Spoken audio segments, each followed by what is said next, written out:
Now, from across the tri-states, this is KHQA Sports. Tip-top of the evening, everybody, and now for the 26th and by far the weirdest season ever, welcome to Sports Final. Hey, I didn't think we'd have football this year, so week one has been awesome. We've had upsets, we've had fun galore, and tonight in Clark County, we had Clark County Keokuk, Josh Roberts reunion game, opening kickoff. Interesting in this one. It looked like Clark County might take this thing back to the house. Some great running right here by Noah Farrell. However, at the back end of this, Keokuk is going to make a special teams play, and it was special. The ball comes loose, and all of a sudden, Keokuk is going to go on a drive. Corey Skinner, who had an awesome night tonight, hooks up with the star, Anthony Potrotz, and he is tiptoeing down the sideline into the red zone. That would set up Caleb Takis. He would go in from short yardage, and 7-0, the Chiefs had the early lead in this one. The Chiefs were stingy defensively early as well in this one. How about Isaac Olson in coverage? Man, that's not easy to do against Lane Somers, and a great takeaway at that point. Clark County marches all the way down to the red zone, but check out the big fella, Trace Hackaday, TFL, tackle for loss. He would turn Clark County over on downs. Clark County, though, would have revenge at the end of the first half. Best interception you'll see this decade. Lane Somers, one-handed. I know what Sensational 7 is this week. My goodness, great play by Somers. We told you about him in Durisms. He's good. He can also catch the ball a little bit as well. Right there as you catch it and right down the sidelines. Moves the sticks, and that sets up Clark County's first touchdown as they would take an 8-7 lead. With 47 seconds, though, left in the ball game, Corey Skinner goes in for Keokuk and gives the Chiefs a high-value upset on the road. Really good stuff right there. That was a nice touchdown as well for Clark County, but Clark County falls. Big win for Josh Roberts going home and getting the job done. Final count, 19-14 in this one. Man, did Palmyra make a statement tonight over O'Fallon Christian. This was every bit what we thought it would be, except, man, did Palmyra's defense take the heart out of that highly touted passing game. What a night. Yeah. I'm sorry, I said 49 points. It's not the slow Kevin Miles start we're used to a season. Palmyra, every bit as legit as we thought they would be, and right off the bat in this one, some nice running off the bat in this one by Wade Begley. Little pickup action for Mr. Begley, getting things going for his team, and away goes that Palmyra offense. Really well led tonight by Brody Lembauer as he's going to scramble and buy time, and yes, do what he does. I thought Brody Lembauer should look really good in the preseason.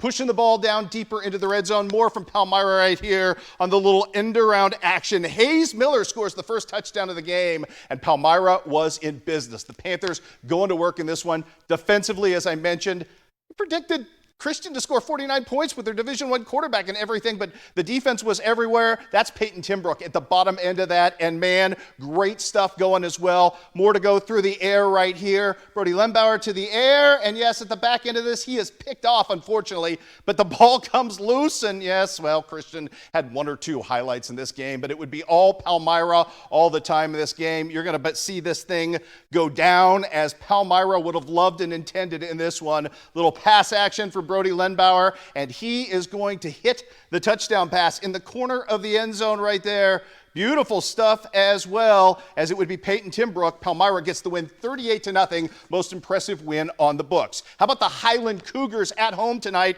Drew Mallett.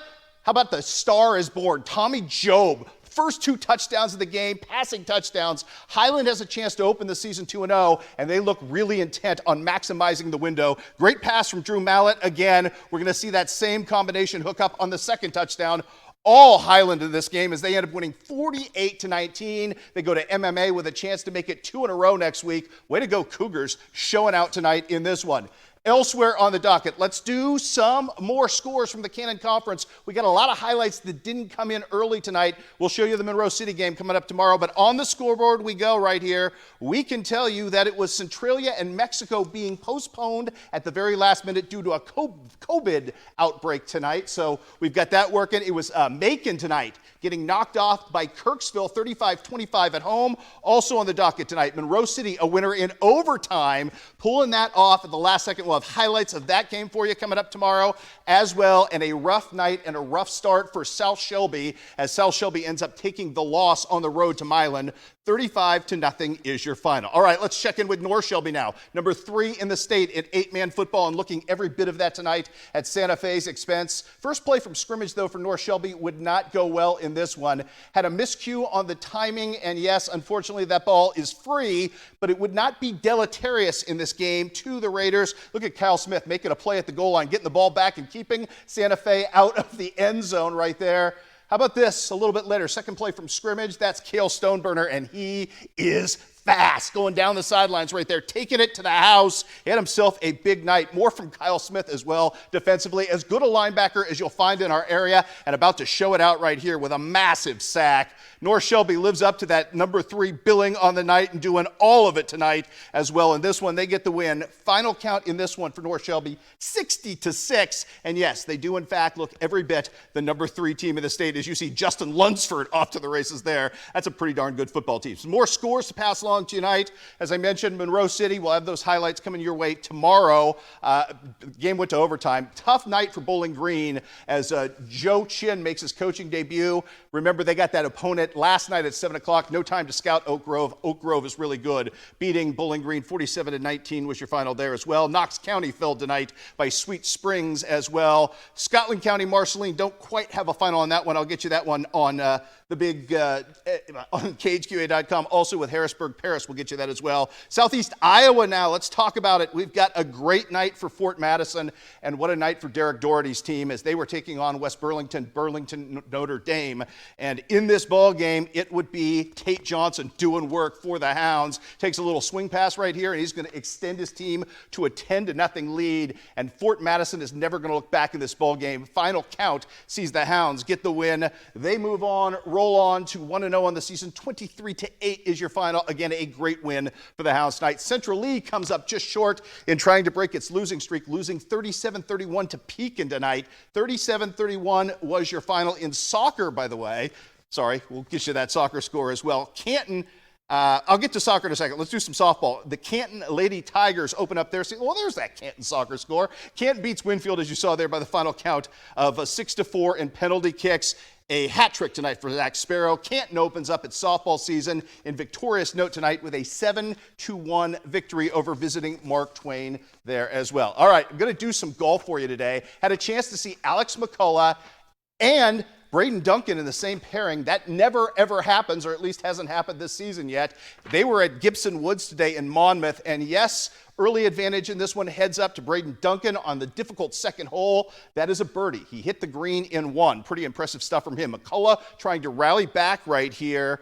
This is on number 5, and that, my friends, is just a luscious approach shot, giving him a short birdie, which he would drain. Good stuff from him. Story of the day was MACOMB. They'd win the team championship. You would see Connor Ham coming up right here with a 37. Braden Duncan was your medalist today. 1 under par, 34. Here's Mr. Ham. Beautiful, luscious approach shot from him. Good stuff as he would knock that stiff and close. But again, Braden Duncan taking a birdie coming up here on hole number 7 to polish out the win. I think it's his first head-to-head win over McCullough, and that is great momentum as MACOMB gets the win, and Mr. Duncan earns your medalist honors as well, so congratulations to him. Hey, again, lots of stuff coming your way tomorrow. New stuff with some softball and volleyball, and again, all the football we didn't get a chance to show you tonight. Late breaking night, but that's the fun of football. I've missed this. It's great to have adrenaline again. That's what we do around here. We kick it around fun, and hey, I will say when I'm wrong, great job, Palmyra Panthers. You are every bit as good as everybody expected, and man, what a defensive effort tonight. I'm eating crow, but I'm enjoying it. Back to you guys. I love that. And I'm excited to have Friday Night Lights back. Thanks, Chris. We'll be right back after the break.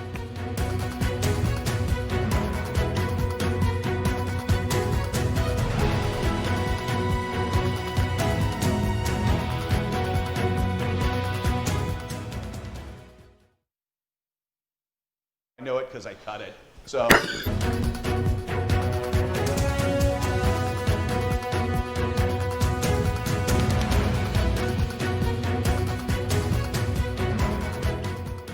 Trending tonight, The Guinness Book of World Records names the world's oldest married couple. 110-year-old Julio Mora and his wife, 104-year-old Waldromina Quinteros, were awarded the honor at a news conference. They were married on February 7th, 1941, in secret because neither of their families wanted them to marry.